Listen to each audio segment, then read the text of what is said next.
here. This hanging up.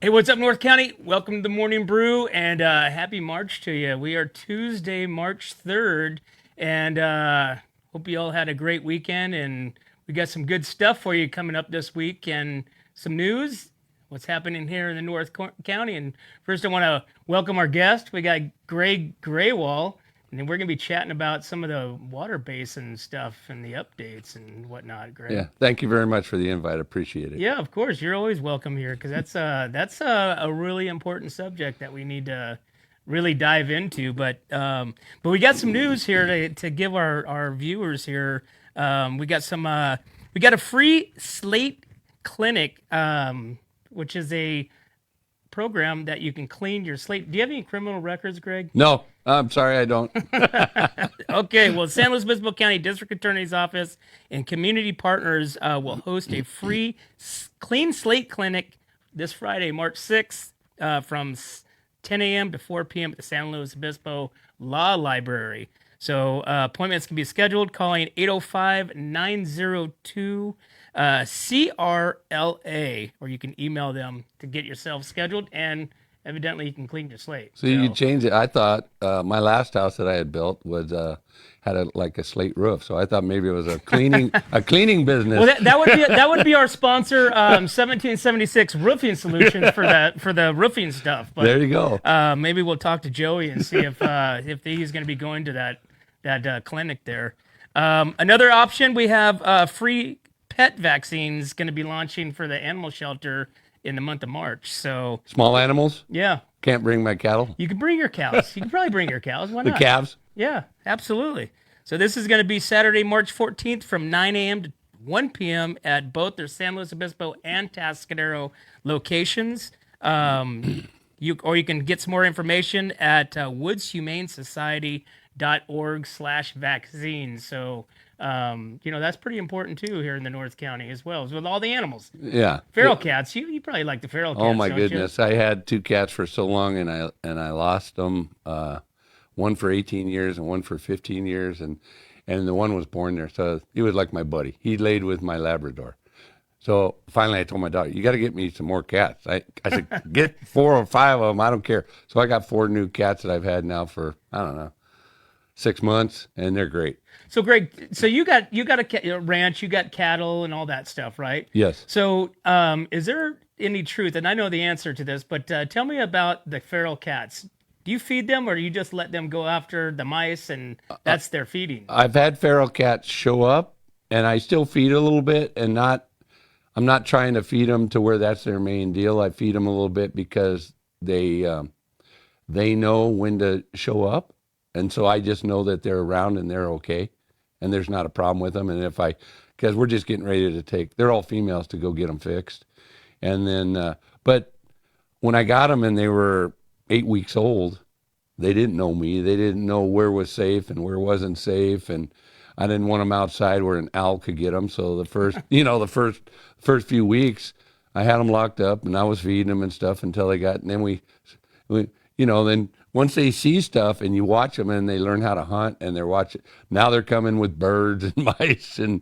Do they bring them up to the door? Do they bring them back to the barn? What do they do? Somebody's bringing one back. In fact, I got to check, because now you never know if they're going to bring him in the office. My other cat that I had for 15 years, he'd bring it, but he'd eat everything. He'd catch a little rabbit, squirrel. He'd catch at least 1 squirrel a day. Really? Oh yeah, he was a hunting What fool. about snakes? They ever bring snakes back to your door? Yep, Rattlesnakes? I got picture of him eating rattlesnakes. Yeah, I got it from him. Took the head off, and he ate the snake. No kidding. They're not real big snakes that they. Yeah, but those are the dangerous ones. Yeah. The little baby ones. But them cats are fast. Have you ever seen one attack a snake? The cat? No, he just brought it. and I'm going, and right away I'm looking at it to see what kind, because it's hard when the snake's little and there's just barely a button or a nub, but the head is what is that diamond shaped head is the indicator of. But he get them right by the neck.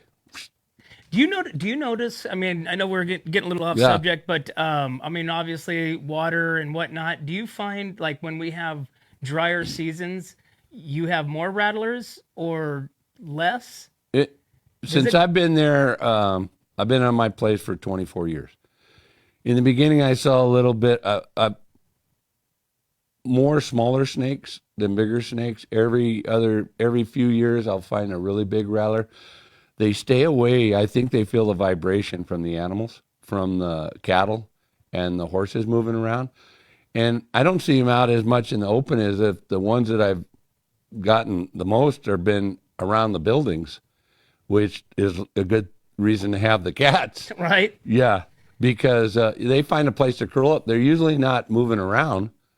They're all of a sudden you'll see them. There was one in my building, and I had a person spending a weekend, and I was taking my granddaughter, and I'm like, "What's all this yelling?" And I went over to the building that she was at, and she's inside screaming, and I'm like, I opened the door, and I'm like, "What's the matter?" She goes, "There's a rattlesnake over there," and she had thrown a shirt next to it, and the thing was coiled up, and it wanted to strike.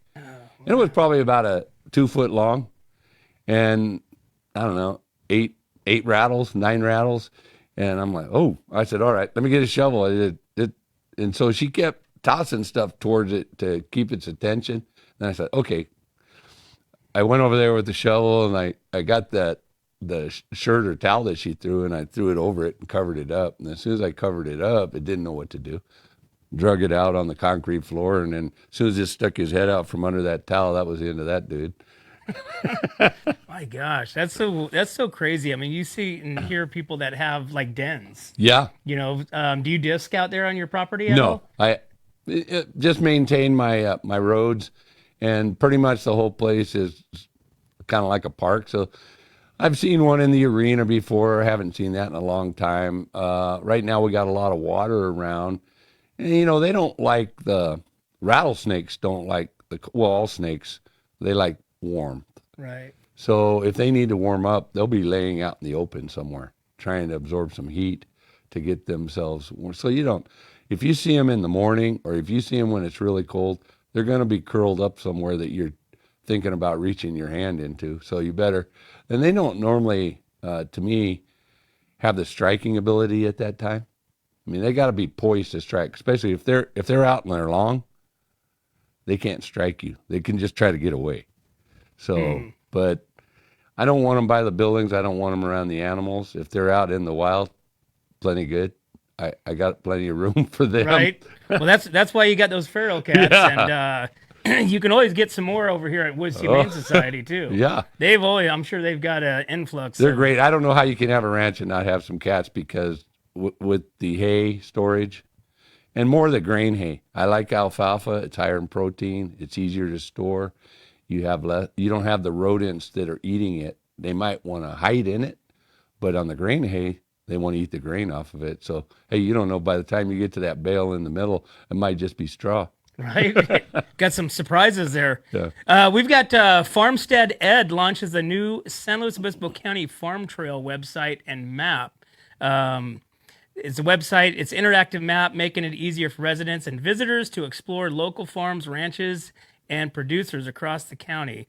The updated website at www.farmsteaded.com, and you can check them out, and they can point you in all the directions. Now, what do you know about the Farmstead? I understand. Isn't it a group that where you kind of tour to go to the different places? They set up, hey, go here. Yeah, go it's there. it's a group that's really kind of dug into the farming, the producers of vegetables and cattle feed and whatnot, and so this gives them a map of the different locations in the San Luis Obispo County that people can navigate, because now everybody's wanting to get the farm fed beef and Right. organic vegetables and whatnot. So I know there's an outfit on the coast now that has bison, and you can sign up for their deal to get, and they have little tours if you sign up on one of their deals, so you can see the bison they're raising. So that it's fresh meat that's being produced. Besides the cattle, I mean, right now the cattle market over the last few years has just been outstanding, and and like these farm stands and this different kinds of stuff. This is one of the things that Supervisor Arnold and Supervisor Prashong tried to show, getting it, not that we still got time to talk about the water, but that these small farmers need a certain amount of water on their property to do this stuff, so people can get fresh food that's grown here locally, without going to the markets, without all the other stuff and the travel and the delays or what's available. yeah, it's so Greg. Now with your cattle, do you raise it for feed or? They can be used for food, but they're mainly raised for team roping. Okay. So calf roping, team roping, steer wrestling. So you're a stock contractor. Yeah, so I raise a type of cattle called the Coriani. So they're all horned cattle, and that's what you're going to see if you go to a team roping event. Those are the cattle they use. They're like a miniature longhorn. Their horns are going to be more so. You want to breed them for a size and horn bases and good stuff, and it's just an awesome sport. And people that don't understand it, all the rodeo events came from ranching. They were contests between different ranchers and different cowboys on who was the best at what outfit, had guys that could rope really good or different things. And then it all came from working experiences too. You have to be able to somehow get a hold of that, right? Get a hold of that animal and brand your new calves so that you don't have any theft, that you know that one belongs to you, and vaccinate them and doctor them and the different things like that. So a little bit harder, on a bigger animal than the smaller animals. But that's where all the horsemanship and the different events came from, as far as the calf branding. So you could work on that calf, doctor that calf, brand that calf. This steer wrestling, I don't know when they decided, hey, we're going to jump off of a really good horse onto a. Well, in case the rope doesn't work. Yeah, in case the rope fell off. Yeah, I mean, but you look at the Crescent Classic Rodeo. It's a traditional ranch rodeo. Yeah. And now you got the NFR, which it's a little bit more extended into the original concept of rodeo, back in the day. Well, that's, because you have to go, I think you have to go to at least 80 rodeos, and you're one of the top 15 in the nation. So they bring the top 15 contenders, and that's done by how much money you won for that year, to the NFR to compete against each other. Well, the rodeos, I mean, in the last, and I don't know if it was, Yellowstone or just, the Western way of life, vibe. Yeah. But rodeos, I mean, now are jam-packed. They're sold out. It doesn't matter where you go. And they're really bringing in a lot of, I mean, look at all these young kids, they're bronc riding, they're bull riding, they're I mean, they're doing everything. No, I know so many youngsters around here that now they're just such good ropers, and they're good on their horses. One of our locals that grew up here, Randy Bernard, he was in charge, and with the main guys that started, they all started the PBR, the Professional Bull Riders, and he ran it for a long time until that was sold to a different organization, and those guys, Now Randy's out. He's out San Miguel, right? Well, he grew up out that way, Right. San Ardo area. Uh-huh. He's in Nashville, Okay. and he's a manager for Garth Brooks for the last 8-9 years. Oh, really? Yeah. That's crazy. So There's a lot of people here that in this area. I mean, we have a lot of world champions. We have, top 10, world contest. I mean, in all the different events. Yeah. Breakaway, calf roping, bull riding, even bronc riding. Yeah. We have a lot of world contenders right here in the I North know County. that there's a arena down the road from me on 229, and the young gal that lives there, I always saw them doing barrel racing. The girls obviously were always doing barrel racing. Now the big thing is this roping the calves and stopping, and there's a line and stuff. So now they're big time roping fast. So there's a line, they got to go out and rope them, stop, and then the let their rope go. Yeah, and that's then the they breakaway. get it. Yeah, and then they Yeah. so that's a really big thing for them now, and A lot and of that's money cool on the table because too. Yeah, a lot of gals are really good ropers out there. absolutely. All right, Greg. Hey, we're gonna take a break, and we're gonna come back and chat a little bit more of this Paso Robles water basin stuff going on, which is a big topic here in the North County. Yeah, let's get a drink of water. Yeah. All right, we'll be right back to the morning brew. Yep, that's me. It didn't start this way. Most problems don't. They start with things you notice, but put off. You make a few small decisions. By the time everyone else notices, it's usually too late to call the right people. Experience matters. Call 1776 Roofing for gutters and filters done right. Hi, this is Dave Story, small game hunter with Story Termite and Pest. We're a full-service termite and pest control company. From rodents to termites, we can take care of all your pest control needs. Call today, we can tailor a pest control program that will meet your needs and budget. Contact us at 805-460-0650 or at storytermite.com. Remember, we don't have customers, we have friends.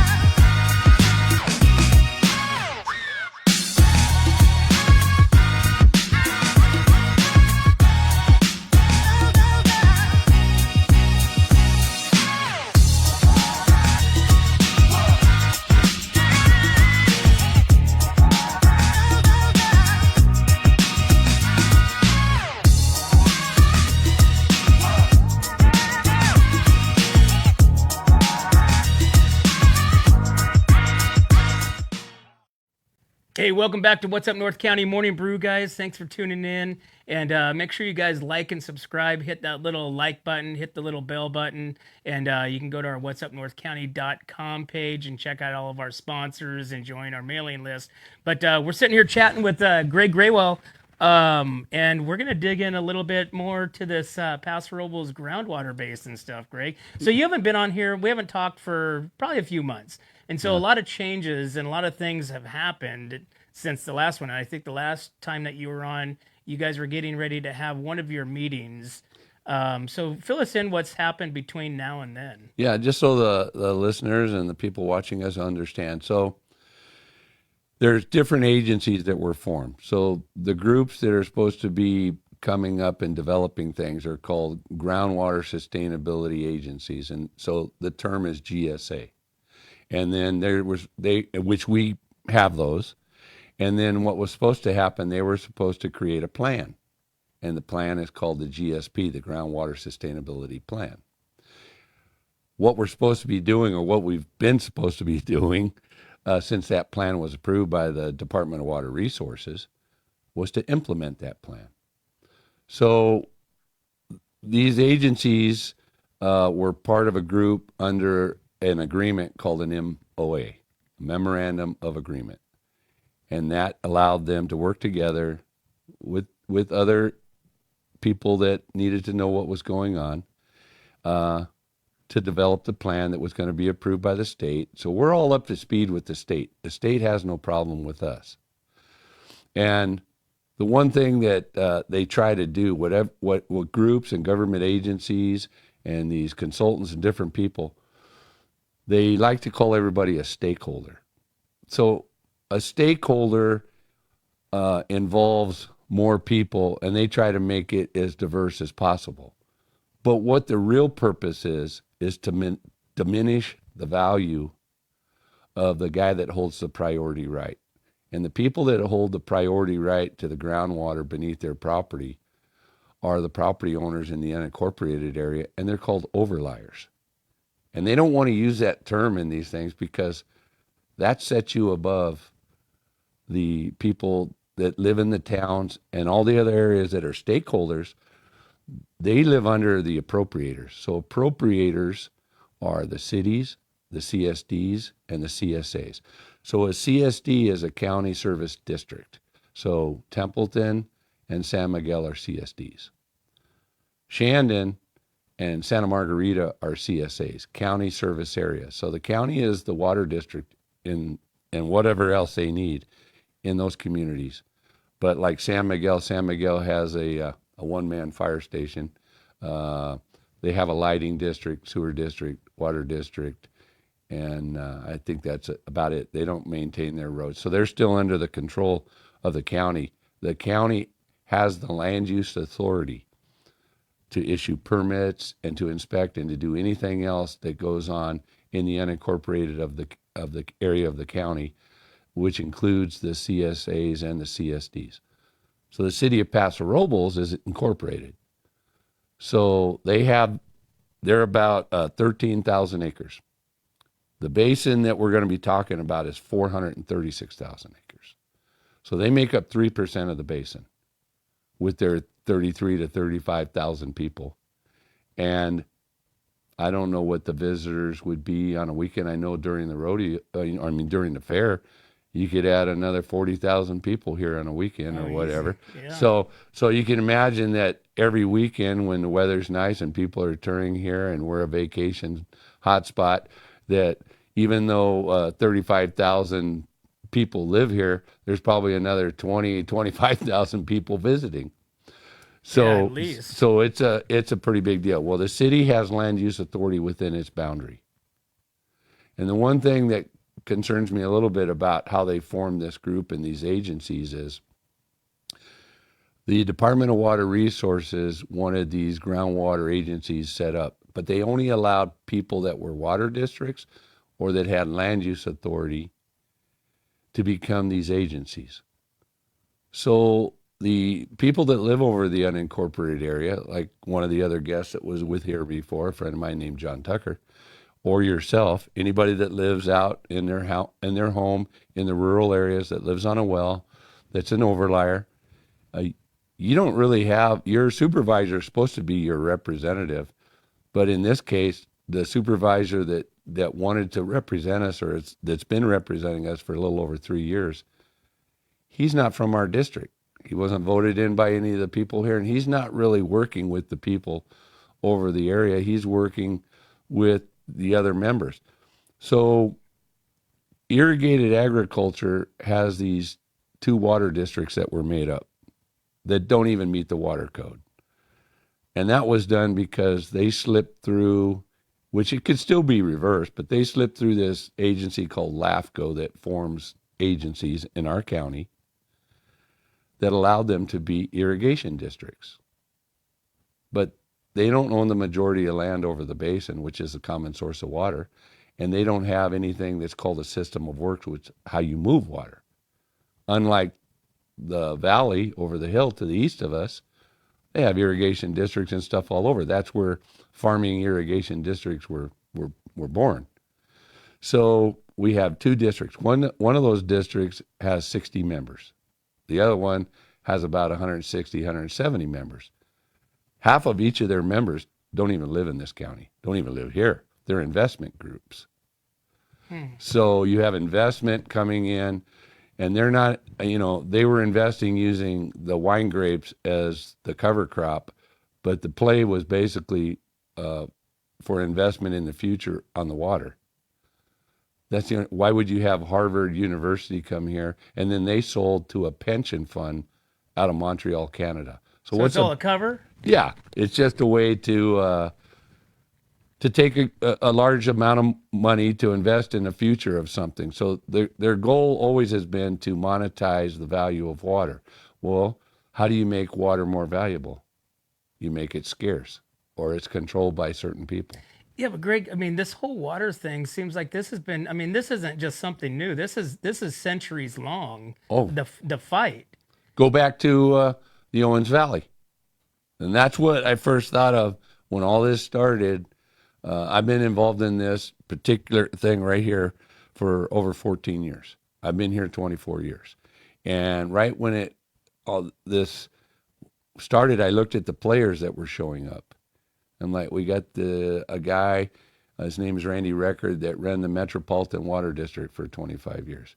We got a guy that worked for the DWR as an attorney. That's the Department of Water Resources, that lives in the Shandon area, that was at the department when Stuart Resnick, that owns Justin Winery over here, but over the hill, he owns 281 square miles, 15 million nut trees.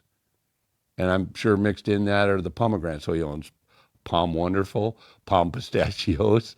Now this is the family that cut down a bunch of the oak trees. 8,000 oak trees over on the west side. Yeah. And then they donated the property to get out of trouble and never cleaned up the mess and so on and so forth. So that's the Resnick, Stuart Resnick.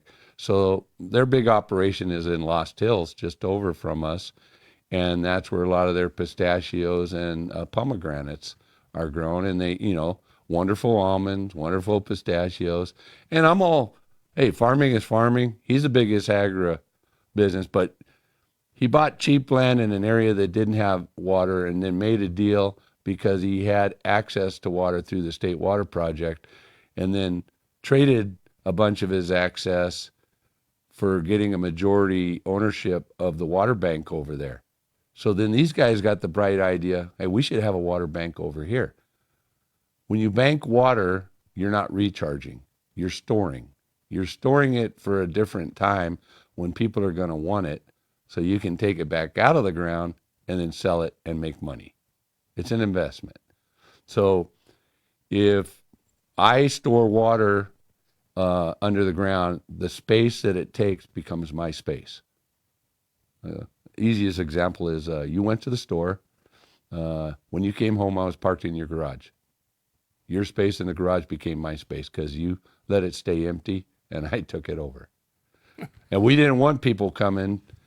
They thought they could buy the unused portion allocation of water from the State Water Project that San Luis Obispo County has, and then they would buy that water, store it somewhere underground in the Shandon area, and then at a later date when the state can't provide the water it needs for the coastal branch, they would pump it back out and sell it to the people down all the way. That state water line goes all the way to Lake Cachuma, and that they would make the money for backfilling what the state couldn't provide. And I know that's a little, it seems like it's a little off track. Our basin, the Nacimiento water, the Salinas Reservoir and Salinas River water, and the state water are all part of the puzzle. So we only have one contractor that has the possibility of using state water in North County, and that's in Shandon, and the county is the water district. So back in 2016, they built a turnout to get the water out of the state pipe. So it comes treated. Because it's already treated, it's going to cost more. So that water costs close to $3,000 an acre foot. To pump from the ground costs $300 an acre foot. Wow. But that doesn't fit into the plan of reducing pumping. So they don't want to reduce their pumping because it's going to cost them more, but they don't want you to pump. Well, Greg, this all started, I mean, this isn't just something new that's come out. I mean, this has been since, 2013, I think? 2013 was the head of what was going to happen because the county imposed a planning ordinance. And the planning ordinance was against the rural landowners. And again, I go back to the landowners had the priority right to the beneficial use of the water beneath their land. So that is in the state constitution. If you live over land, you're on a well, you're not in a city or where there's a water district. That's yours. Then the water belongs to the state of California, but you have the state constitutional right to the beneficial use of that water on your land. Not transfer it to a neighbor, not sell it in bottles, not use it anywhere else, exchange it, export it. It's for the benefit of that piece of property. And then if you don't want to use it, you don't have to use it. You don't lose that benefit. And when you want to use it, you get to use it. And you get to use what's beneficial for what you're doing. But you know this throughout North County here at different places. There's some properties that have an abundance of water, and there's some places that don't have an abundance of water. And so those properties were priced accordingly.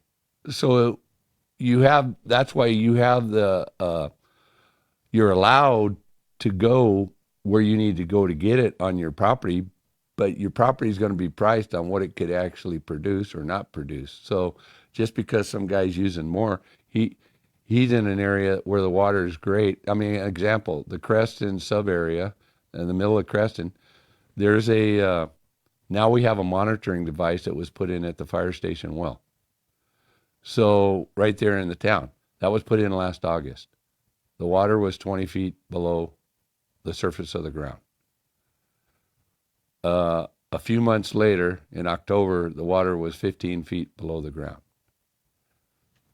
It's in the middle of an alfalfa field, surrounded by vineyards. I don't know of hardly any wells that you don't go deeper than 400 feet in the Creston sub area. Mm-hmm. And you can get upwards of 1,000 gallons a minute.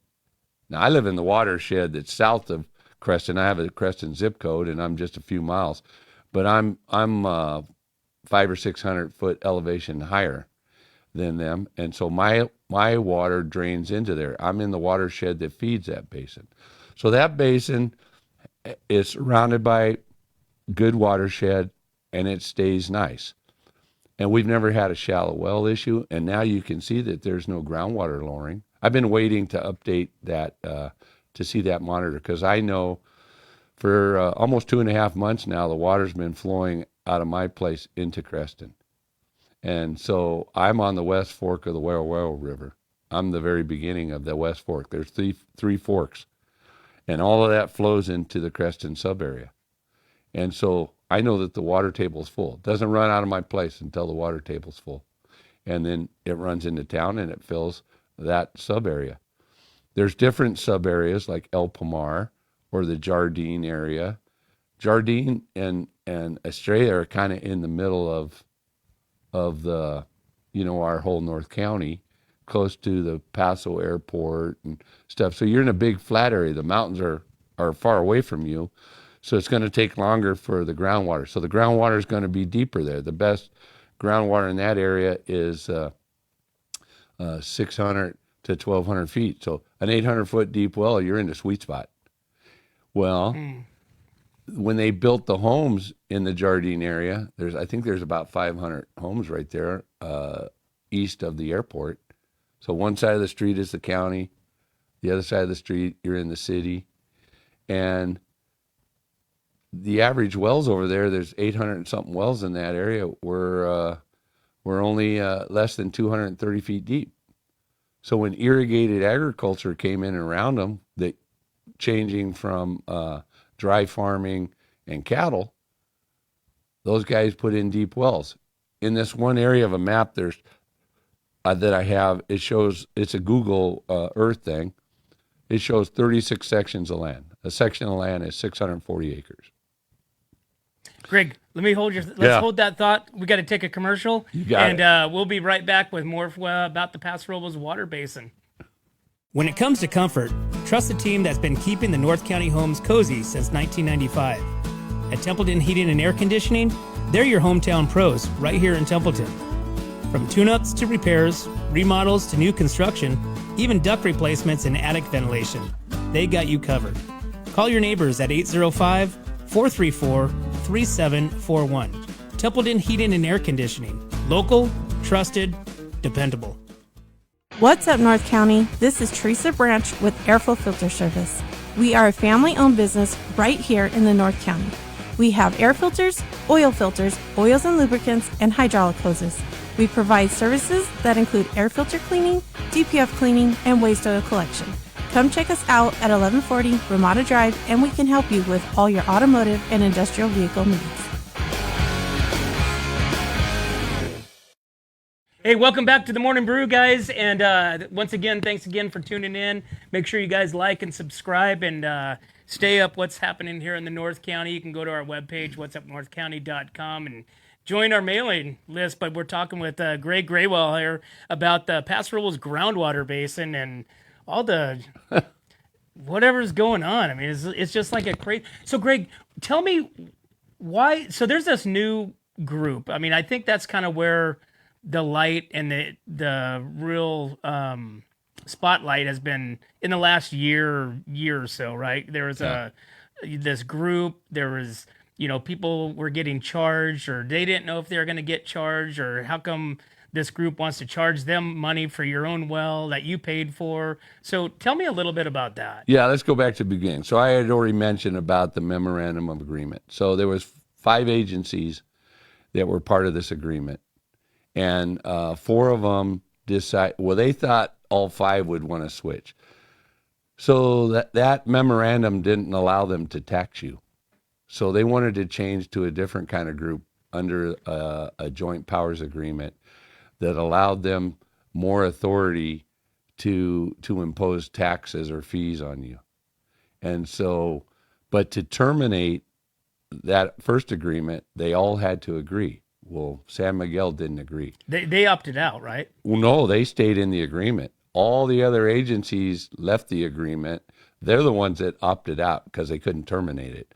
So then they took the money. It's kind of like they got divorced and they took everything in the house and said, okay, we're going to start a new group. And the new group's going to be formed under this joint powers agreement. Now, they didn't tell the people what they were doing. This is December of 2024. All of a sudden, we find out that they want to change to this other thing called the Joint Powers Agreement, and they're going to call themselves the Paso Robles Water Authority, Groundwater Authority. It's like, who made you the authority? So you have those 2 groups I was talking about that have very few people, 60 in one, 160 in the other. You got the city of Paso Robles, that's only 3% of the basin, and then you have the county. So the county manages the whole unincorporated area. Now, San Miguel is only about 3,000 acres, and they're still doing what they're supposed to be doing. They're just not doing it with. They're not part. They're not part of. They're not part of this joint group. powers authority. Gotcha. They stayed in the MOA to submit their information to the Department of Water Resources. Now, Greg, do you have any insight of why they did not? Because I mean, that was pretty controversial that they did not join. Because I was going to their meetings and me and another guy showed them and proved to them. In fact, they elected me to be their alternate on the water board. San Miguel did? And I told them, I said, I guarantee you there won't be a meeting now that I'm on your board as the alternate. Now that, and we showed them how they were writing a blank check, that they didn't know what they were getting into. And even their attorney told them that. And so they decided, and there was nothing forcing them to be in there. They have 900 water meters. They have to show what their water meters produce, what their well levels are, and that's kind of about it. That's their little piece of the pie. So I mentioned that the basin is 436,000 acres. 9% of the basin is the irrigated agriculture of those 2 groups, using 90% of the water. The city is 3% of the basin, 13,000 acres, using 7% of the water. The rest of the basin, 88% of it, is using 3%. And the difference also is that what you use in your house on a rural land goes through your buildings. I mean, there's going to be a little bit lost for whatever, but everything that goes through your house goes into your septic system. It's an underground recharge facility. Everything that goes into your septic system is being recharged into the ground. Now, just imagine everything that Paso Robles uses runs through the houses, through the businesses, everything goes through their sewer pipes over to their treatment plant.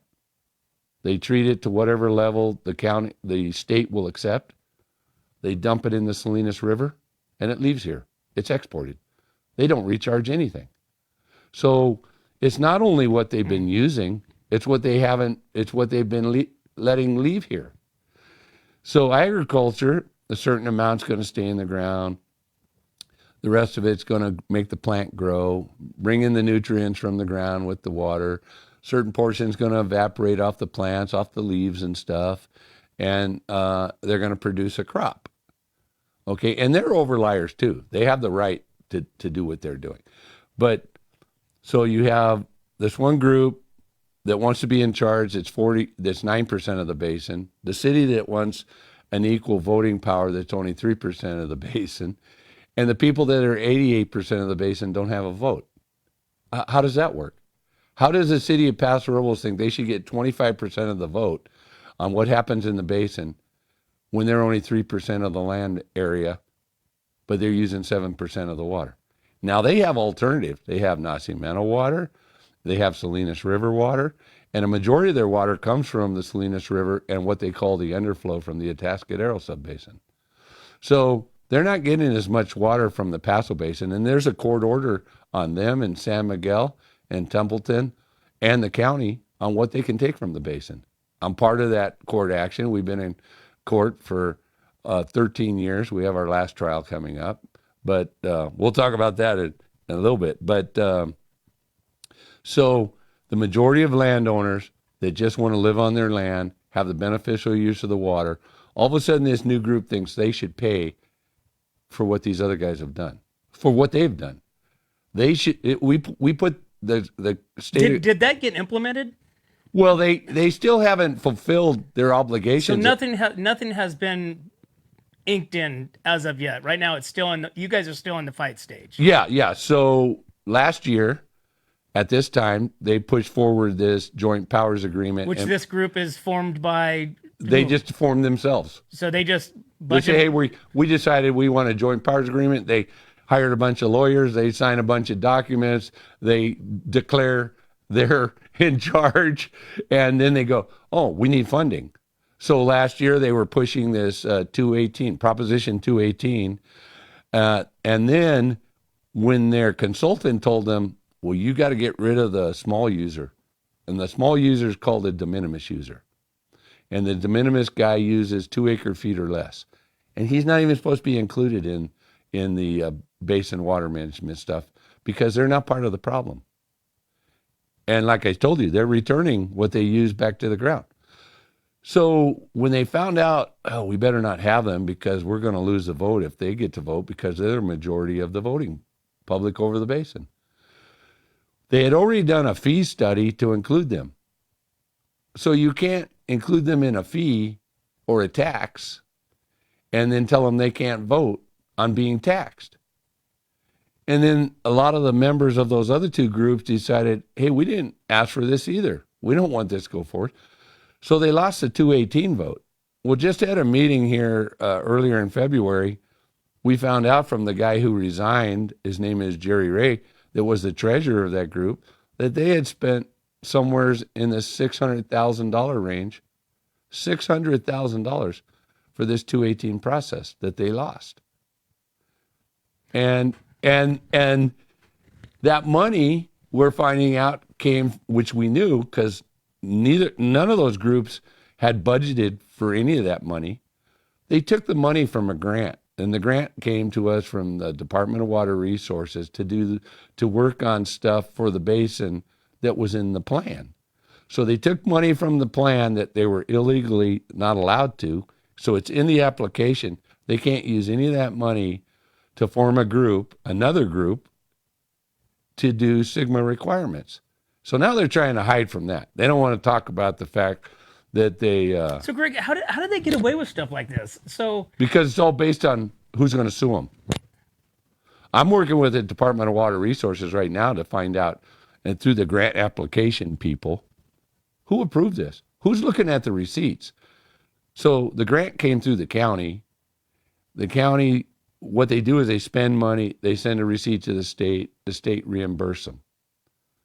The state's not looking at what they're spending the money on. They just figure, well, they're spending the money correctly.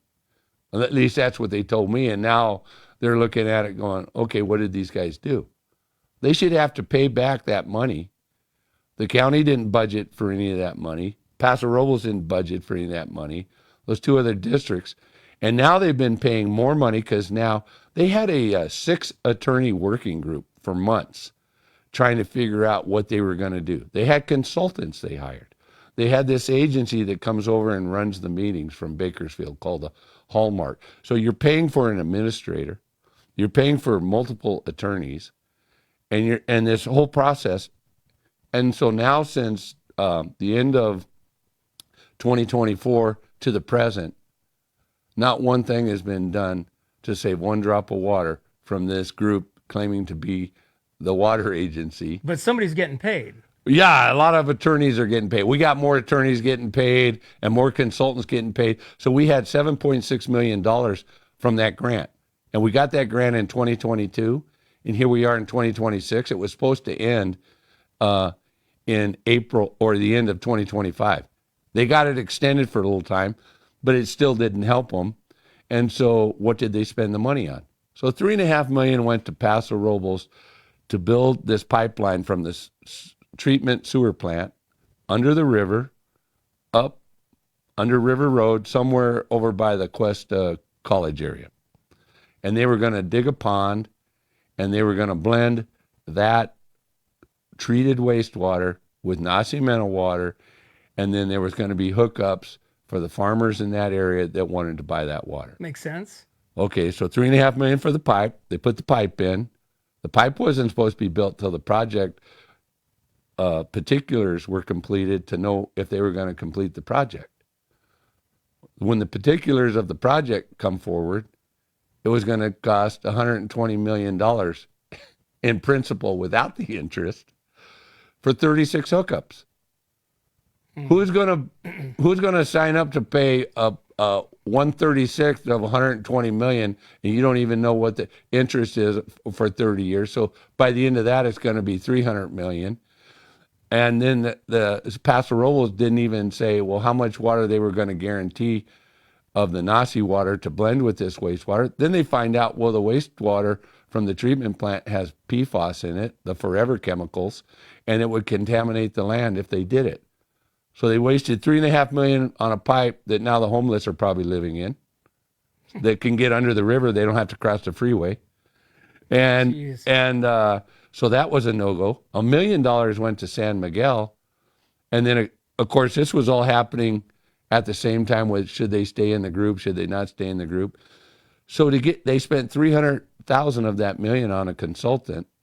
And then we showed them where they were going to have to spend another $1.5 million to get the other $700,000. They didn't have the $1.5 million to get the rest of the grant. The grant was useless. They didn't have any contracts with who for 200 acre feet of water. They were going to blend their wastewater with 20% wastewater, 80% groundwater to Gallo and Vino Farms over in their area. They had no easements. They had no agreement signed, no guarantee, and they told them, well, we'd probably only use the water at the most 6 months out of the year. So what are they going to do with the other 6 months? Well, Gallo's closed now. 95 people lost their jobs. They left. So that would have fell in the dirt. Their treatment plant in San Miguel can't do what they needed. They need $44 million right now to rebuild their treatment plant, and they're looking for grant money from the state. So the rest of the taxpayers get to pay for them is what they're looking for to rebuild their treatment plant. Nobody gave me subsidies to build my treatment plant on my ranch, which is called my septic system. And it's just unbelievable. And we're a disadvantaged community. Maybe you shouldn't be a community if you can't fund it. Right. I'm sorry. So, Greg, let me stop you there again because we got to take another break. And we're talking here with Greg Grewal about the Paso Robles water. We're just talking with Greg here. We'll be right back to the Morning Brew. Hi, I'm Glenn McWilliams. And I'm Annie. As sixth-generation farmers, we understand what it takes to keep a ranch, a farm, and a community growing strong. And that's why we started Premier Ag to bring quality feed, trusted Western wear, and real service to the Central Coast. From hay delivery across the county to hands-on support for local youth and ag programs, we're proud to give back to the community that raised us. And when we say from seed to stable, we mean it. We've walked the fields, we've fed the animals, and now we're here to serve families just like yours. Come visit us at 1041 Paso Robles Street in Paso Robles and experience the difference of a store built by farmers for farmers. From seed to store, where quality meets country. Looking for... Hey, welcome back to the Morning Brew, guys. Thanks for tuning in. Make sure you guys like and subscribe, and invite your friends and family. You can check out whatsupnorthcounty.com for all of our businesses and our sponsors and any updates, and you can join our mailing list. But we're sitting here chatting with Greg Grewal about just water in the North County and just this crazy that really people don't know. I mean, and I know there was a big push, mailers. You know, you saw the signs, my water, this and that, you know, over the last year and stuff like that. But I don't think people truly understand of whether or not they're affected or not. You know what I'm saying? Yeah. So everybody in the basin that's in the unincorporated area, that's not in a city, or that's not in if you don't pay a monthly water fee, you're in the area that they want to tax. So the county wants to tax you because they don't want to use your tax dollars you're already paying to fund what they're already supposed to be doing. And it's just Bruce Gibson and some of his players. We already pay for the water, for Flood Control Water Conservation District through our property taxes. They're actually the agency that's the GSA. The Board of Supervisors acts as the board for that agency. Okay. We also pay almost $300,000 for a guy named Blaine Reilly, who's the county groundwater sustainability person. So we're already paying for a guy that managed this stuff. We're already paying property taxes for it to be managed. That's done. Why do we need to pay any more?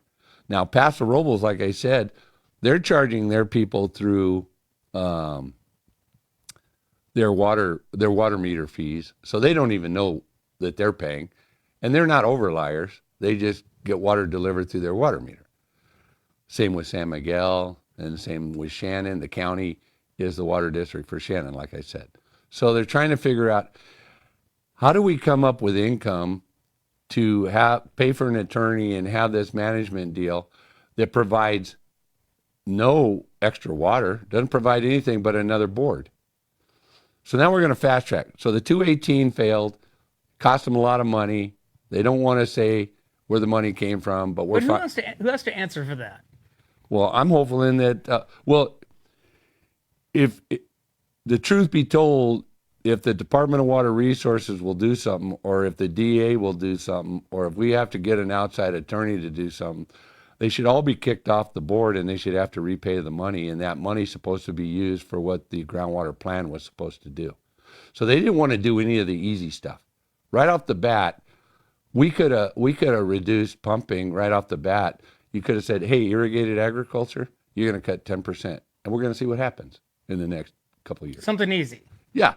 We're going to do stormwater capture. Capturing the rainwater in the creek areas, all you're doing is slowing it up. So if you got a creek that's 100 feet wide, you got a stream running in the middle 20 feet. You got all this extra sponge on both sides that's not being used. So you want it to soak in better. So you build what's called a weir. It's a small dam. It lets the water back up, so it goes bank to bank, and then it goes over the top. And then you do another one, and so on and so forth. So you're using the whole absorption of the whole creek bed area. You're not stopping the water from getting to the next place. You're just slowing it up with these. And that's what beaver dams used to do. Mm-hmm. That's what these inflatable dam things that they sell to agencies do. They can inflate them or deflate them according to how they want the water to move and what the absorption is. You're trying to get the water to sit there a little while to soak back into the basin. And Greg, on that concept, did nobody say, hey, this is a great idea. Let's look into this. Well, if you solve the problem, you don't need these people. So you're not going to monetize the water. You're not going to make it more value for them. You're not going to put them in charge, and you're going to solve an issue. Now, I spent 30 years as a Los Angeles City fireman. We went out and solved the problem. We didn't come home till the problem was done. These guys, the same players, have been working on this problem, the so-called problem, for 20 years. So the main thing in our quiet title action that happened after the planning ordinance in 2013 is we were saying, we don't have the problem they're complaining. We have a shallow well problem because of the irrigated ag that came in and around the what they call ag clusters that the county allowed to be built, and the county allowed them to have shallow wells. The county's at fault for that. Irrigated ag that came in around them that kept expanding. But irrigated ag was already here. It was, well, it wasn't as big. I mean, wine grapes grapes in general use the least amount of water of a lot of crops. But turning every dry farmed area into a vineyard and having 40,000 acres of grapes when we could have got by with 30,000, and everybody wants to be a winemaker. I mean, at some given time, you're going to overdo something. You know, why are cattle prices so high? Because we need more cattle. Why is the wine industry in the toilet right now? They produce too much juice. Yeah. Why are grapes not even being picked after they irrigate them for a year? They don't have a buyer. I got photos over there from that investment in the Shandon area that investment pension fund from Canada purchased, which they don't probably even know about. They're just hanging on the vines. They didn't pick them. So you irrigated 8,000 to 10,000 acres and you never picked the crop. How is that beneficial water use? At the same time, you're telling other people to cut back, or they're doing it. So this Prop 26 that they want to pass now, and they didn't do it the first time because Proposition 26 takes a 2/3 vote. There's 7 exemptions to where they can just implement it, and if it meets one of those exemptions, they can call it a fee. So originally when the 218 happened, came after Prop 13. Prop 13 put a halt on adding extra taxes on property values. Then Prop 218 put a halt to them trying to add things, calling them fees. Then Prop 26 was to make Prop 218 more stringent by saying, hey, you have to prove that it's a fee and not a tax. So they're going to come back with their attorneys and try to tell everybody that we're charging you a fee, this is not a tax. And to prove that, we're going to have to force them to show that, okay, what benefit are we getting? Because they have to provide a benefit for them to call it a fee. Well, if there's no benefit, take the annual reports. We've done 8 annual reports we got to turn into the Department of Water Resources. They're about 150 pages each. 90% of that book is copied from last year with the new updates for the water uses. And that costs about $100,000. So they're just going to complete one here. It has to be turned in the beginning of April. There's not even one full page on de minimis users. So what benefit is that document that they send to the Department of Water Resources for the de minimis user to claim they're getting a benefit from doing reports? The report isn't about them. The report is about the city's water use, the CSD's water use, the farming water use, and the health of the basin. The de minimis people aren't doing anything. Most of the people aren't doing anything. So how can the city keep growing? How could San Miguel just here recently, they think they should add 188 homes. 100% of their water comes from the basin. Okay, if we're supposed to reduce pumping, how do they get to add 188 homes or 180 whatever homes and a park and a commercial area on 43 acres that's going to take all basin water when we're supposed to be reducing pumping? And the farmers that live all around it are supposed to reduce their pumping. If that property wanted to put in farming or a vineyard or anything else, the county would say no, but they want more housing. Housing doesn't trump basin management. In fact, in the sustainability groundwater management stuff, until you manage the basin and bring it up to snuff in their terms, what they think, you can't add any more housing and stuff. So the two state requirements don't go with each other. Yeah, we need more. What is affordable housing to you? The average house is there a house you could go buy right now? $1 million is your affordable housing right now. Yeah, I mean, I think the average price or the norm price in the San Luis Obispo County here is like $800,000 to $900,000. So who's going to buy these condo type houses, stack and pack deals? 28 acres of that 43 is where all this 180 something units are going. The biggest lot is 6,000 acres. Most of these small lots are 2,250 square feet. Is there in your outings, do you hear are people in support of this ground authority No. group?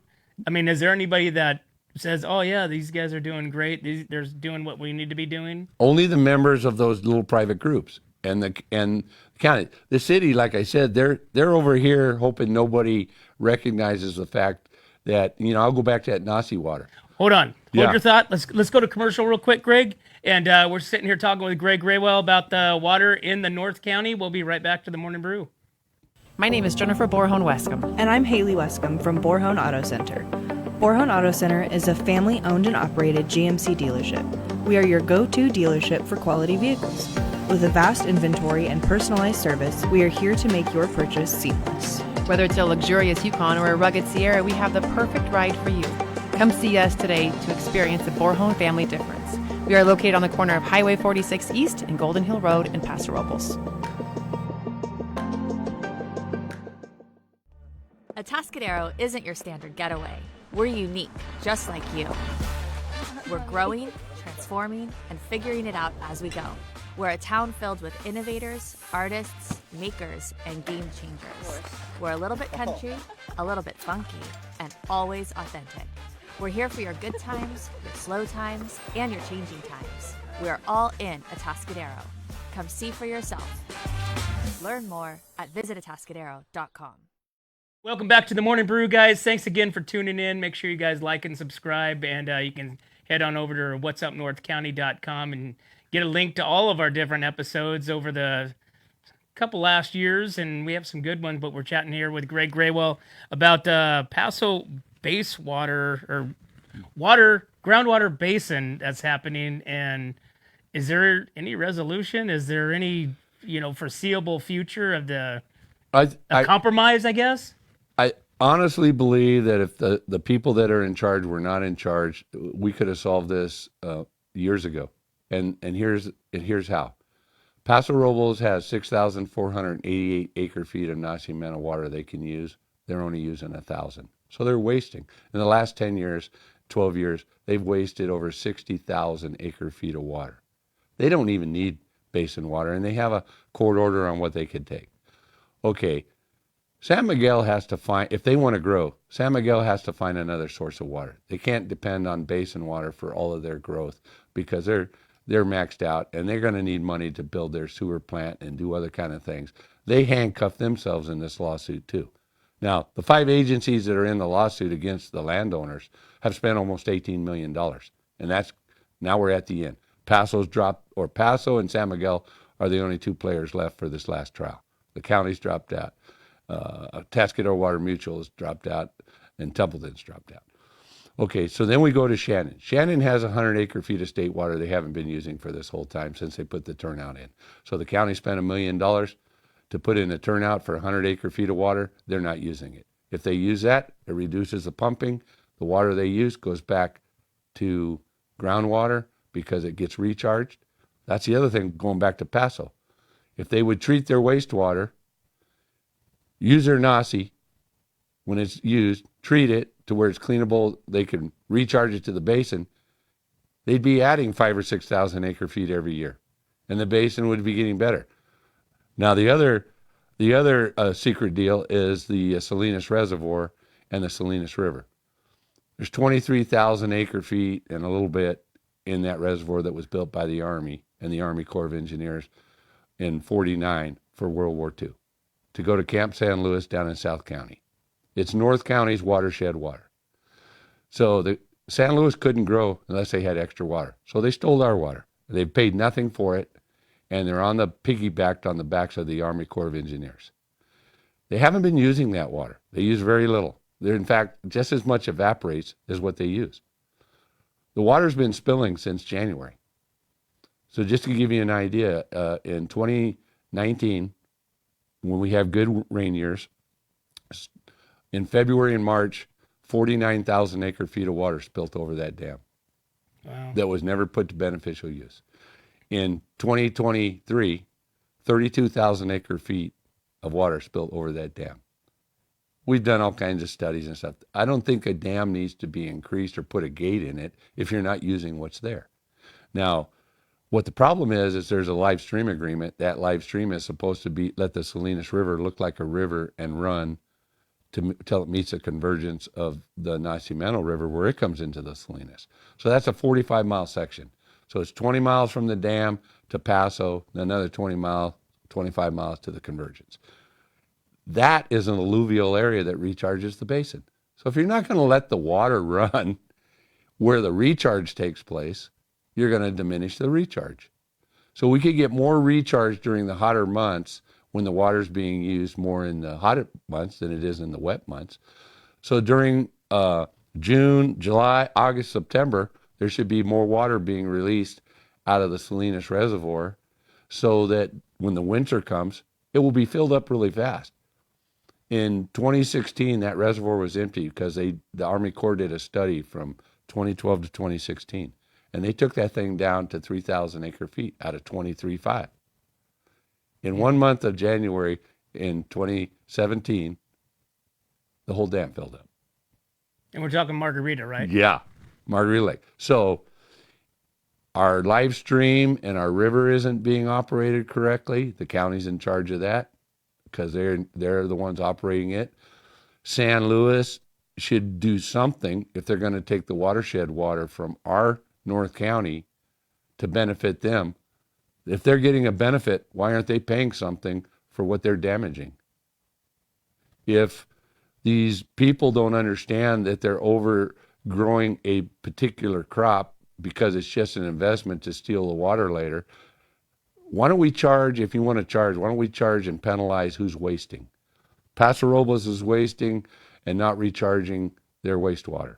Paso Robles is wasting by not using their Nacimiento water that could be put to beneficial use. Those two things alone solve the problem. The river running solves recharge. Doing stormwater capture solves recharge. We're always going to use more water during dry periods, and we're always going to recharge during wet periods. And we have over 150 years of rain totals to show the average rain in Paso Robles is 14 inches. 12 inches over 1 acre is 1 acre foot. We have 436,000 acres. If you just average 12 inches, we're over the 14 inches right now this year. So if you just call it 12 over that whole 436,000 acres, we've had 436,000 acre feet of water land on this basin. How can we obviously have a problem when we use 80 or 90? Greg, you could talk about this all day long, huh? Oh, yeah.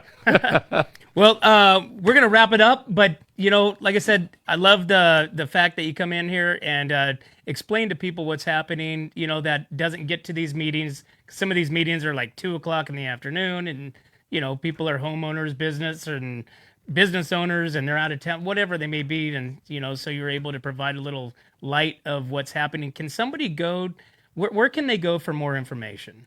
Like, where do you send somebody, that just really wants to not dig deep, but understand exactly what is going on and what all this groundwater authority and what all this water basin stuff really means? So those guys have a website, and there's a website at the county, and I'm not saying believe everything they say on it, but it will inform you on when their meetings are. Which they got one coming up. Yeah, they got this workshop coming up from Stacy Jacobs with Solterra Solutions. Now, I'll just tell you, she used to be the general manager of the Wine Country Alliance for 7 years, and then she started her own business, and she promotes the wine industry and stuff. She worked with these same players during Assembly Bill 2453, which failed by almost 80% of the people that live over the basin. At that time, as her consultant, they paid her over $43,000. So all the consultants are making money like crazy. But go to, they call it PRAGA, Paso Robles Basin Water Authority. Just Google that. Google Groundwater Sustainability Agency of the County of San Luis Obispo. Those will give you some little things with some dates that you can look at. Anybody can always call me. And I'll give you my phone number. It's 805 There you go. 674 1073. That's 674 1073. I talk to people every day. There's a lot of people that already know me and ask questions. I don't have any problem returning a phone call, getting people to understand certain things. And I understand that they can't. I bring this up constantly. Why are we having a meeting at 9 in the morning on a Wednesday when people are going to work, taking their kids to school? They can't come to this stuff. So you want important votes sometimes too, right? They want to have what they call outreach. How do you outreach to people that have to make a living every single day? They get the weekend off with their families. And when you get home at 5, do you want the first thing to do is kiss your wife and say hi to your kids? I'll be home for dinner later. Leave it in the oven. Go to an 8-hour meeting? Yeah. No. Greg, hey, I appreciate you coming in, and maybe we should have a Ask Greg, just a webinar chat, and chime in and ask you any question they want. So yeah, if they just stay informed, I know it's hard. Hey, I've done as much. I put out my own radio commercials for all of this stuff during the 218. I am one of the guys that's behind the no water tax signs. We've done all kinds of stuff, and it's just a few of us that have funded this to do this, just trying to get the people to understand. So people asking questions doesn't bother me because they don't know if they don't ask. Awesome. Well, we're going to have you back on here in a few weeks after the next meeting and find out what the updates are and catch up what we didn't cover today. So I appreciate you coming in and appreciate you being such an open book to the people of the North County. Thank you. Well, there you have it, guys. Hey, make sure if you guys want to follow us, click like, subscribe. Go to whatsupnorthcounty.com. If you want to get a hold of Greg, you can even hit us up there and we can relay the message to him. But as always, guys, we can't do this without you and our sponsors. We'd like to thank Escalar Wine Travelers Hideaway. Visit Atascadero, 805 Customs, MGP Coatings, 1776 Roofing Solutions, Premier Ag, Trailer Barn, Story Termite and Pest Control, Borhone Auto Center, Kennedy Club Fitness, Airflow Filter Services, and Templeton Heating and Air. Thanks again, guys. We'll see you next time. Yep, that's me. It didn't start this way. Most problems don't. They start with things you notice, but put off. You make a few small decisions. By the time everyone else notices, it's usually too late to call the right people. Experience matters. Call 1776 Roofing for gutters and filters done right. When it comes to comfort, trust the team that's been keeping the North County homes cozy since 1995. At Templeton Heating and Air Conditioning, they're your hometown pros right here in Templeton. From tune-ups to repairs, remodels to new construction, even duct replacements and attic ventilation, they got you covered. Call your neighbors at 805-434-3741. Templeton Heating and Air Conditioning. Local, trusted, dependable. Hi, I'm Glenn McWilliams. And I'm Annie. As sixth-generation farmers, we understand what it takes to keep a ranch, a farm, and a community growing strong. And that's why we started Premier Ag to bring quality feed, trusted Western wear, and real service to the Central Coast. From hay delivery across the county to hands-on support for local youth and ag programs, we're proud to give back to the community that raised us. And when we say from seed to stable, we mean it. We've walked the fields, we've fed the animals, and now we're here to serve families just like yours. Come visit us at 1041 Paso Robles Street in Paso Robles and experience the difference of a store built by farmers for farmers. From seed to store, where quality meets country. Hi, this is Dave Story, small game hunter with Story Termite and Pest. We're a full-service termite and pest control company. From rodents to termites, we can take care of all your pest control needs. Call today, we can tailor a pest control program that will meet your needs and budget. Contact us at 805-460-0650 or at storytermite.com. Remember, we don't have customers, we have friends. Looking for a top quality concrete coating in SLO County? Hi, I'm Matt Gifford with MGP Coatings, your trusted local expert in durable, long-lasting concrete coatings backed by Pentec's limited lifetime warranty. Whether it's residential or commercial, we deliver expert craftsmanship, premium products, and unbeatable customer service. When we say we make concrete great again, we mean it. As a locally owned, community-driven company, we take pride in transforming garages, patios, pool decks, wineries, and even interior spaces into stunning, functional areas. Are you ready to upgrade your space? Give us a call at 805-952-5301.